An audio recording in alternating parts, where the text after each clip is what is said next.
Assalamualaikum warahmatullahi wabarakatuh. Perkenalkan, nama saya Aldo Putra Dinasta dengan NPM Akhir 134. Di sini saya akan menjawab soal ITS Governansi Digital kelas F. Jawaban soal nomor pertama. Tata kelola pemerintah konvensional adalah sistem yang masih mengandalkan secara manual, seperti pelayanan langsung di kantor, penggunaan dokumen fisik, dan proses birokrasi yang panjang.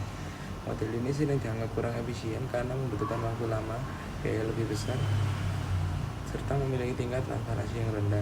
Sementara itu, tata kelola pemerintah berbasis digital memanfaatkan teknologi informasi dan komunikasi dalam setiap prosesnya, mulai dari pelayanan publik, pengelolaan data, hingga pengambilan keputusan. Dengan sistem digital, pelayanan menjadi lebih cepat, bisa diakses kapan saja, dan transparan karena semua data tercatat secara elektronik. Selain itu, masyarakat juga dapat berpartisipasi lebih aktif melalui platform online, sehingga tercipta pemerintah yang lebih terbuka, efisien, dan responsif terhadap kebutuhan publik.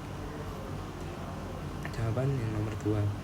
Untuk mengatasi kesenjangan digital, pemerintah bisa mengambil beberapa langkah krusial. Pertama, memperbaiki infrastruktur digital dengan memperluas jaringan internet ke seluruh daerah, terutama yang terpencil, agar semua orang mendapatkan akses yang setara terhadap teknologi.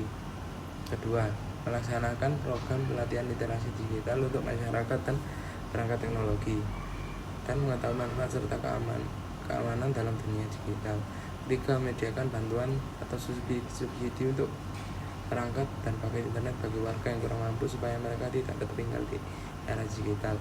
Selain itu, pemerintah juga harus mengembangkan layanan publik digital yang sederhana, mudah dimengerti, dan ramah pengguna, agar semua kalangan bisa mengaksesnya tanpa kesulitan.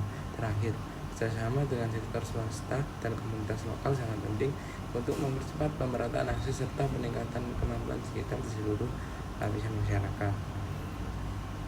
Jawaban soal nomor 3. Negara-negara berkembang menemui berbagai kendala saat mencoba menerapkan e-government. Salah satu tantangan utama adalah kurangnya infrastruktur teknologi, seperti akses internet yang tidak merata dan perangkat digital yang minim di wilayah terpencil.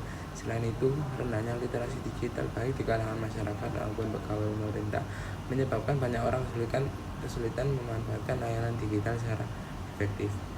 Rintangan lainnya adalah masalah keamanan data dan privasi, karena sistem perlindungan cyber di negara-negara berkembang masih rentan dan sering mengalami kebocoran informasi. Di sisi lain, keterbatasan anggaran serta kurangnya tenaga ahli di bidang teknologi informasi juga menjadi penghalang yang signifikan. Selain itu, penolakan terhadap perubahan dari sistem manual ke digital masih sering muncul dalam lingkungan birokrasi. Terakhir, kurangnya koordinasi antar lembaga yang optimal membuat pelaksanaan e-government menjadi kurang efisien. Semua isu ini perlu ditangani agar proses transformasi digital dalam pemerintahan dapat berjalan dengan baik dan memberikan keuntungan bagi seluruh masyarakat. Jawaban soal nomor 4. Penerapan prinsip transparansi dan akuntabilitas dalam governansi digital dapat meningkatkan kepercayaan publik, karena masyarakat dapat melihat secara langsung bagaimana pemerintah menjalankan tugas dan mengambil keputusan.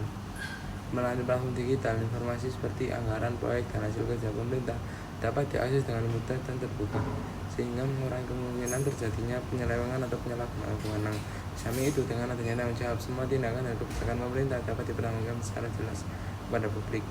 Masyarakat juga merasa lebih dihargai karena mereka dapat berpartisipasi dalam mengawasi dan memberikan masukan terhadap kinerja pemerintah. Apalagi pemerintah bersikap terbuka dan jujur dalam mengelola informasi serta bertanggung jawab atas kebijakannya, maka kepercayaan masyarakat terhadap lembaga pemerintah dapat meningkat dan hubungan antara pemerintah dan rakyat akan menjadi lebih kokoh.